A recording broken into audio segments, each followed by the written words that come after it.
Conversando con Nelson Gutiérrez. Saludos República Dominicana, soy Nelson Gutiérrez y le estamos dando la bienvenida a un programa más de Conversando con Nelson. Conversando conmigo, conversando con Nelson Gutiérrez. Señores, ayer, después de largas discusiones, fue aprobado en la Cámara de Diputados el presupuesto nacional.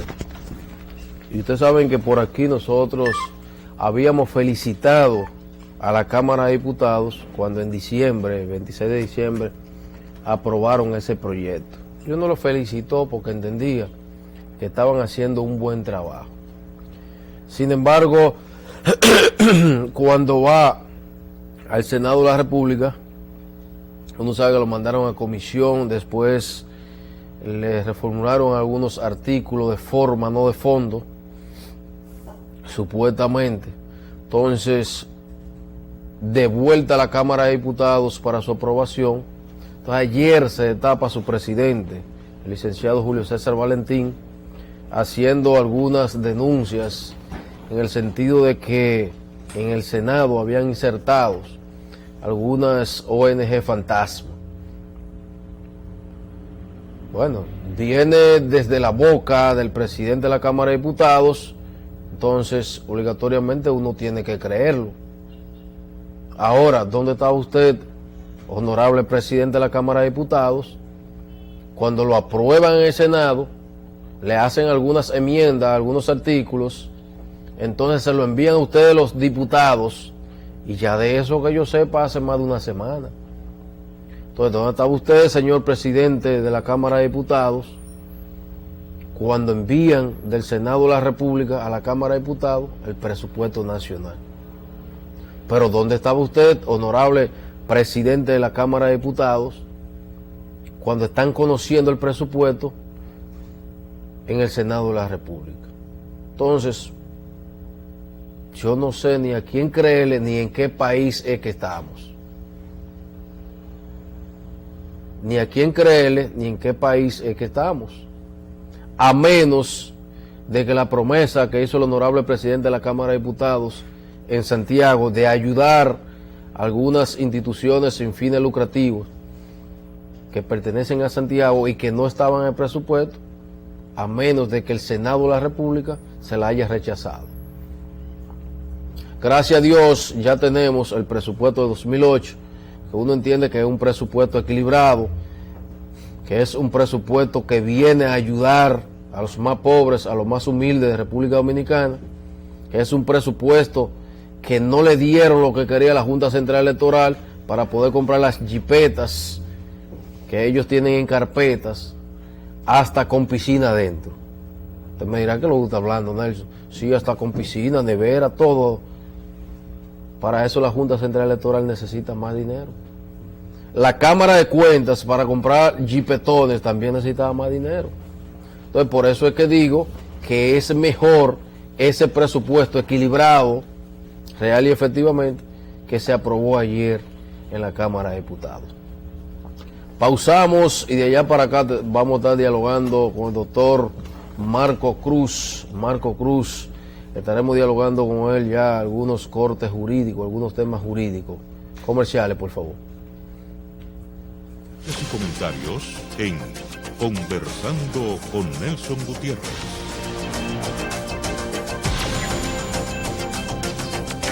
Don Gutiérrez. Conversamos en esta mañana con el doctor Marcos Cruz, abogado, conocedor de lo que es la materia jurídica de la República Dominicana.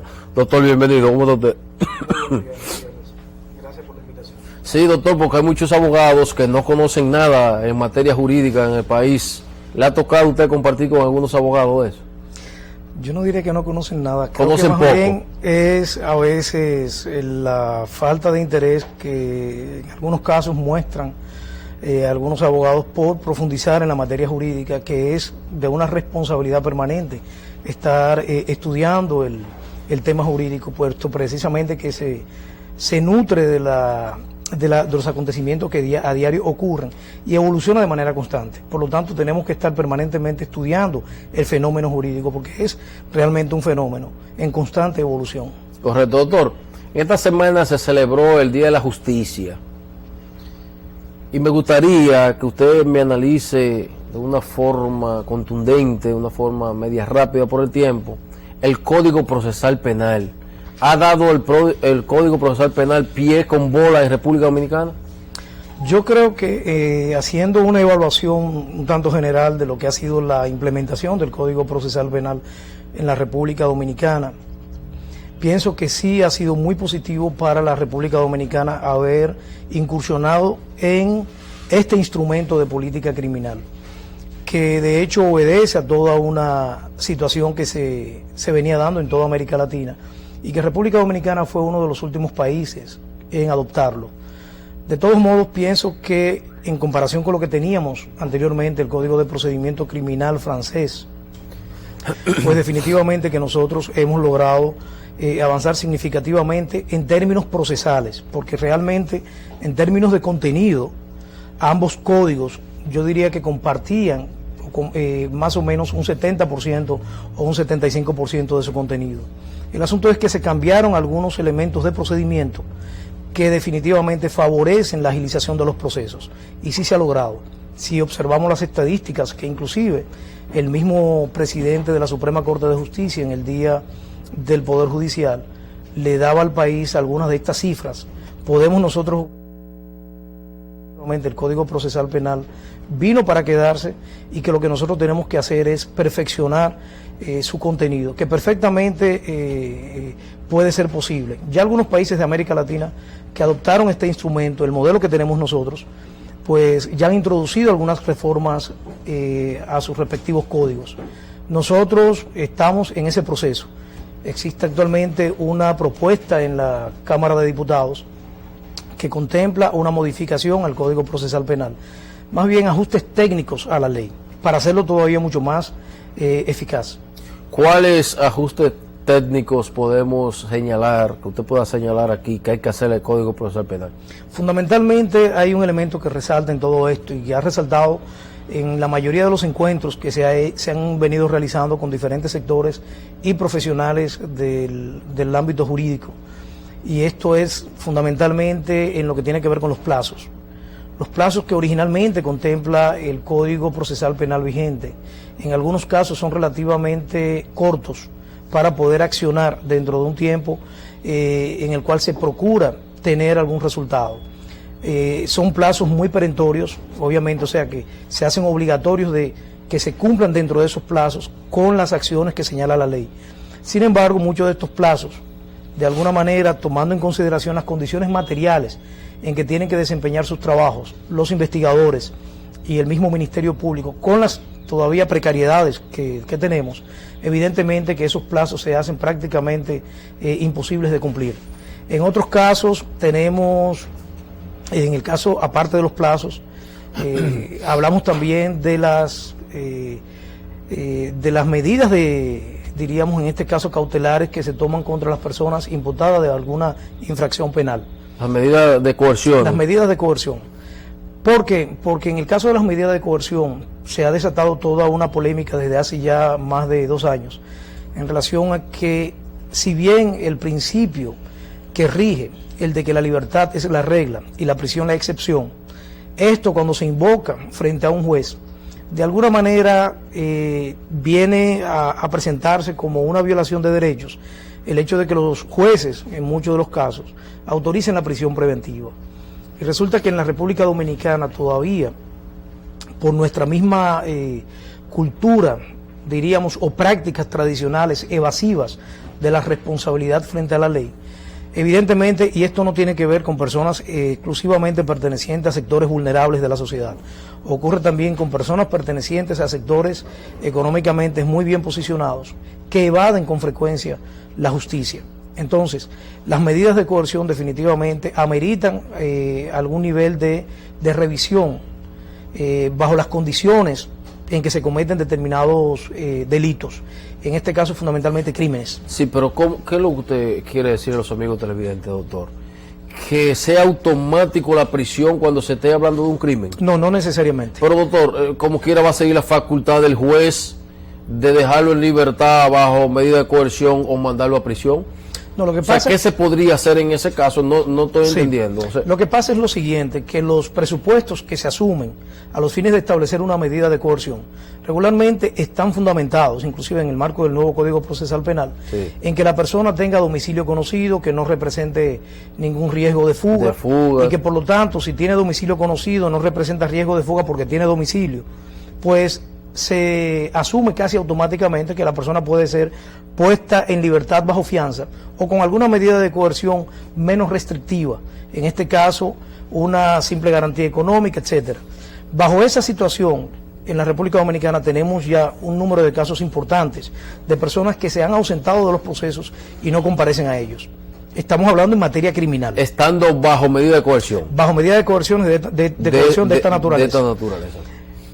Si observamos en otros casos, por ejemplo, que se dan en otras sociedades de aquí mismo del continente, la medida de coerción, en este caso la privación de libertad, frente a crímenes donde los presupuestos, indicios, inclusive que se plantean ante el juez, en este caso de la instrucción, que es un juez de garantías, pues no tardan en tomar como medida inmediatamente la de privación de libertad, tomando en cuenta la magnitud del crimen que se está planteando cuando se va a una audiencia para establecer medidas de coerción.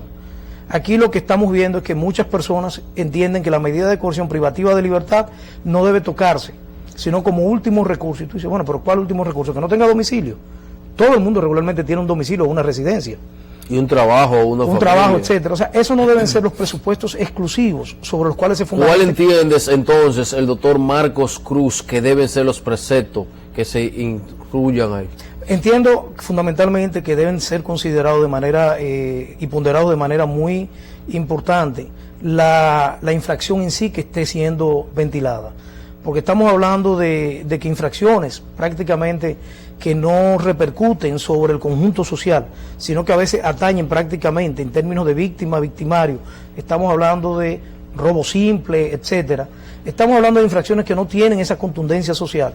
Podrían ser contempladas de manera un tanto más flexibles estas medidas de coerción leves. Ahora, cuando estamos hablando de crímenes importantes, o sea, homicidio, asesinato, estamos hablando de desfalco público, estamos hablando de corrupción administrativa. Cuando estamos hablando de crímenes de esta naturaleza, los elementos indiciarios que pudieran estar en ese momento bajo discusión en una audiencia donde se vayan a plantear medidas de coerción, entiendo que deberíamos darnos en nuestro ordenamiento procesal penal, darle las herramientas al juez para que pueda, valorando la naturaleza del crimen que está siendo presentado, de que la medida de coerción no sea necesariamente tan leve como la que se han venido aplicando. Y así nosotros podemos ver que aquí hay jóvenes, y por eso el Código Procesal Penal como instrumento de política criminal pasa entonces también a ser un instrumento hasta, diríamos, de separación social.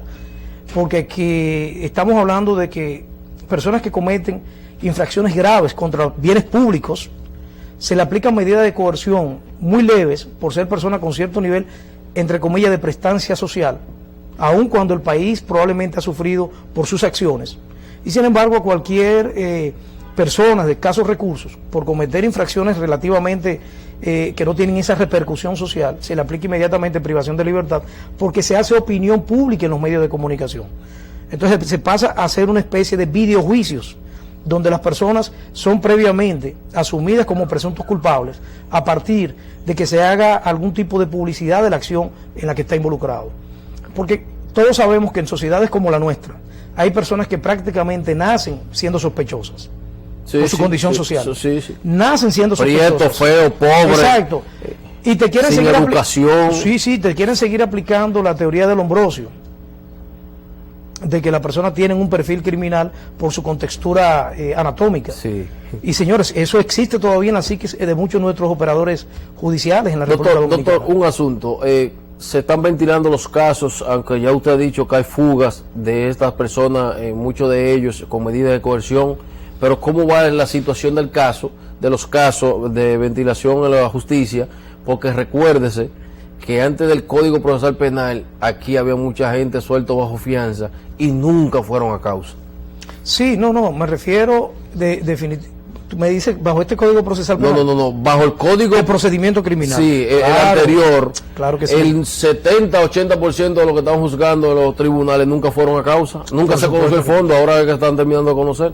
Porque el proceso, bajo el nuevo código, definitivamente es mucho más ágil, mucho más rápido. Los plazos son mucho más cortos y perentorios. Y aún así Sí, pero la todavía diferencia que ha habido, doctores, entre el código nuevo y el código viejo. es abismal. Estamos hablando que en términos de sentencias, este código, yo entiendo que ha repercutido en términos de la efectividad para obtener una sentencia en un tiempo relativamente razonable, probablemente ha más que duplicado el nivel de resultados que se tenía bajo el antiguo régimen. ¿Por qué? Porque primero los plazos son mucho más, diríamos, perentorios. Las partes pueden accionar en función de esos plazos contra los operadores que no actúen dentro del tiempo razonable, independientemente de que todavía en la práctica algunos operadores del sistema tienden un poco a darse la mano. Te voy a poner un caso específicamente. En materia criminal en la República Dominicana, el artículo 151 del Código Procesal Penal, que establece la prescripción con relación a la fase de presentación del acta de acusación por parte del Ministerio Público o de cualquier otro procedimiento, acto conclusivo. Cuando el Ministerio Público no lo ha hecho dentro del plazo que establece la ley, automáticamente la otra parte, en este caso con relación al acusado, la defensa, está en todas las condiciones de solicitar la prescripción de la acción. Sin embargo, difícilmente te la concedan. Regularmente los jueces tienden a darle, si se quiere, algún punto de apoyo al Ministerio Público cuando le extienden ese plazo para que pueda presentar el acto conclusivo. Doctor, en un expediente hay 3 actores directos: policía, normalmente policía, fiscalía y juez. ¿Cuál de los 3 actores directos es que tienen más culpa cuando se cae un expediente? No, yo no quisiera manejarlo en términos de culpa. Claro, doctor. De culpa, sino de responsabilidad. Porque hay muchos de ellos como que en las responsabilidades se hacen como los chivos locos. Déjame ese expediente ahí, no me mande esta prueba. Ya, lo que pasa es que en este código se establece una separación clara de funciones de los diferentes operadores del sistema. En este caso, la fase de investigación en el proceso penal que nosotros tenemos, regido bajo este código, está fundamentalmente sustentada en 2 actores. En este caso, los investigadores y el Ministerio Público. Y el Ministerio Público como director de ese proceso de investigación. Entonces, esa fase de investigación, dejando fuera al juez, que tiene otra responsabilidad totalmente diferente, que es la de juzgar. En este caso, los investigadores y el Ministerio Público, su responsabilidad es investigar la infracción cometida y al mismo tiempo presentar a la persona, si existen elementos para ello, ante el juez con un acto conclusivo. O sea, nos estamos refiriendo a una acusación formalmente o a cualquier tipo de, diríamos, de negociación jurídica permitida, como puede ser aplicar un criterio de oportunidad sobre este tipo de situaciones o una suspensión condicional del procedimiento. Pero ¿qué pasa con esta parte? Es que hay una realidad con el Código Procesal Penal, es que cayó sobre la República Dominicana una nueva institucionalidad en ese sentido, que rompió un puente ilegal que se estaba hace tiempo se había establecido, que volaba la Constitución de la República. O sea, como se tenía anteriormente. La fase de investigación prácticamente en la República Dominicana era secreta y la persona no tenía, porque era un sistema mixto, inquisitorio. ¿Qué significa? El que todo llamado era juez documentado. de la instrucción, Y el juez de la instrucción, que era lo que existía anteriormente, que era completamente secreto. toda la fase era secreta y el acusado no tenía ninguna posibilidad, en términos de su defensa, de poder accionar contra el conjunto de elementos de prueba o evidencias que se habían venido recabando en su contra hasta que él no llegaba a la fase de juicio. Hoy en día todo esto es contradictorio desde el primer momento. O sea, tiene que presentarse en un proceso contradictorio cualquier tipo de, diríamos, de acción contra un inculpado. Ahora bien, en la fase de investigación, en este caso la policía y el Ministerio Público, bajo la dirección del Ministerio Público, la dirección jurídica del proceso, que a veces se entiende un poco de manera errada, de que el Ministerio Público tiene como la facultad de ir, romper una puerta con una orden judicial, entrar él mismo a buscar a la persona, andar armado, algo completamente, diríamos que descabellado. O sea, en la República Dominicana inclusive hasta se puso en la ley 7380, desde el 2003, 78 del 2003, sobre el Estatuto del Ministerio Público. O sea, de que el Ministerio Público tenga derecho a acceder a un arma de fuego oficial. ¿Y dice qué calibre, doctor? No. Pero es que O sea, por eso que algunos fiscales andan con UCI por ahí. Pero es que eso es un contrasentido de la función que él tiene. ¿Por qué un contrasentido? Porque la función del Ministerio Público es una función jurídica, exclusivamente jurídica. Pero el fiscal entra a las habitaciones, a una residencia, a un cualquier negocio, tipo de allanamiento. entra normal. Claro, porque él tiene Que certificar. la facultad con una orden judicial, por ejemplo, para entrar en tu propiedad. Él va con una orden judicial y se hace acompañar de los investigadores o de agentes policiales frente a cualquier acto de violencia o de confrontación que él pueda tener que enfrentar. Pero no es para que el fiscal físicamente actúe contra las personas a las cuales él va a accionar. No, el que hizo ese procedimiento, ¿no será que pensó, bueno, si un fiscal va a entrar, rompen una puerta porque no le quieren abrir y lo esperan a tiro limpio, el fiscal puede repeler la agresión? No. Es que cuando tú estás trabajando en materia jurídica, sobre todo en materia criminal, estableciendo responsabilidades a los actores que tienen que actuar en la persecución del crimen, no lo puedes hacer sobre la base de que la agresividad esperada de aquel lado te lleve a ti a armarte en uñas y dientes, con tanques, misiles y todo esto. No. Es que desde el punto de vista de la autoridad, tú vas armado de la ley. Las posibilidades de que existe un riesgo latente, de que tú puedas perder la vida, eso es obvio. Ahora, tú puedes entender, es como el que entra a la policía, tiene que saber que él no va a trabajar exclusivamente en una oficina si va a hacer una función de persecución del crimen. De que las posibilidades de él perder la vida en eso está presente todo el tiempo. Entonces, ante esa situación, el Ministerio Público, ningún fiscal puede aducir el riesgo implícito de su vida para que le permitan o él tener que andar armado con una UCI o con un arma de cualquier calibre.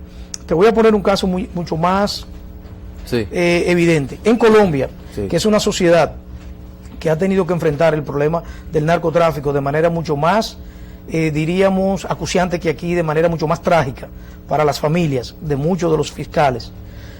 Yo te puedo decir que en Colombia, en el caso de los fiscales, y son muchos de ellos jóvenes, hombres y mujeres, de menos de 30 años, 25, 26 años, y no pueden andar armados. Cuando van a hacer inclusive un allanamiento a la casa hasta de una persona acusada de narcotráfico, no le permiten entrar armados. No pueden estar armados. Doctor, tenemos el tiempo encima. Los brazaletes que se van a usar en República Dominicana para las personas que tienen prisión domiciliaria, que es una facultad también en el Código Procesal Penal nuevo, que ya no es nuevo, ya camina y anda y hace moriqueta. ¿Qué entiende el doctor Marcos Cruz? ¿Que bien o mal los brazaletes? No, definitivamente los brazaletes están contemplados en el Código Procesal Penal dentro de las medidas, en este caso que aplica el juez, de restrictivas, medidas de coerción, y perfectamente estamos de acuerdo con su implementación. Y quiero aquí hacer una separación. Estamos de acuerdo con que se implementen los brazaletes electrónicos. Ahora bien, el hecho de que estemos de acuerdo con que se implementen los brazaletes electrónicos no quiere decir que estemos de acuerdo con la forma en que puedan ser implementados. Son dos cosas diferentes. Pienso que en términos del momento, la República Dominicana tendría que evaluar muy bien la situación, el término costo del brazalete, y no solamente el costo económico, sino también el costo social. Las medidas regularmente de coerción y cuestiones de esta naturaleza también deben pasar por un análisis sociológico de su implementación, lo cual no hacemos en República Dominicana. ¿Por qué? Porque en el caso del brazalete, tal vez no sea el momento todavía para su implementación, por el hecho de que el brazalete, cuando te dicen que el costo va a ser de $4 por día, cuando tú tienes que nuestro sistema penitenciario en un precio se gasta menos de $1 por día en su alimentación, entonces te está diciendo que tendríamos una gran contradicción. Vamos a poner a una persona, en principio en el plan piloto lo pagará el gobierno, a través de las instituciones o agencias ejecutivas que lo lleven a cabo. Pero en lo adelante es un costo que le será transferido, en este caso, al imputado que esté grabado con esta medida de coerción. Y tú te preguntas... ¿Lo contempla el código eso? Sí, el que sea pagado por el... No, porque esas son cuestiones administrativas, ya no necesariamente cuestiones del código. Pero obviamente que no lo va a pagar el Estado. quiere decir que porque es una práctica en Puerto Rico y en Y es otros un países. privilegio eso, doctor. No es si es un privilegio, no, estamos hablando Pero espérese, doctor, de la factibilidad económica. Tienes un privilegio para que a mí me metan cárcel domiciliaria y que yo también tenga que pagar el No, porque brazalete. entonces estaríamos nosotros ¿O es prácticamente- que vamos a cambiar los policías o los custodios por el brazalete? No, Esa es la idea. es complementario. Es No, complementario. sí, es complementario. En ningún momento es excluyente de ninguna otra medida. Lo que pasa es que el brazalete electrónico tiene una serie de implicaciones sociales y económicas que tú tienes que buscar el momento más adecuado para llevarlo a cabo. En las actuales circunstancias de la República Dominicana, implementar el brazalete electrónico sería prácticamente no viable. ¿Por Mire- qué? Porque eso va a implicar tú tener una estructura digital de seguimiento, porque las personas que tienen un brazalete electrónico no pueden pasar de determinados espacios geográficos y territoriales. ¿Cuántos presos así de manera breve tenemos aquí con prisión domiciliaria? Que usted tenga No, conocimiento. desconozco la cifra, pero evidentemente que como se privilegia la libertad, imaginémonos nosotros, porque desconocemos, ¿cuál podría ser la cantidad de personas que les sea impuesta esta medida cautelar en términos de costo para esas personas en un país donde la situación económica es cada vez mucho más difícil? O sea, estamos hablando de que sería un costo exagerado y al mismo tiempo estaríamos de alguna manera, porque esto lo va a manejar una compañía privada, Sí.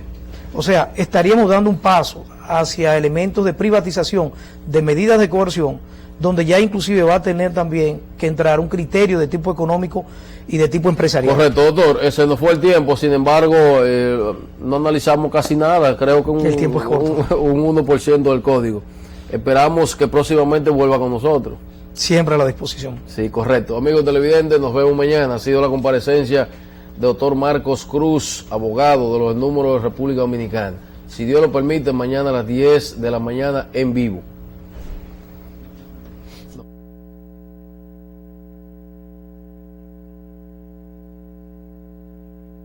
Comunicación, Redmecon, presentó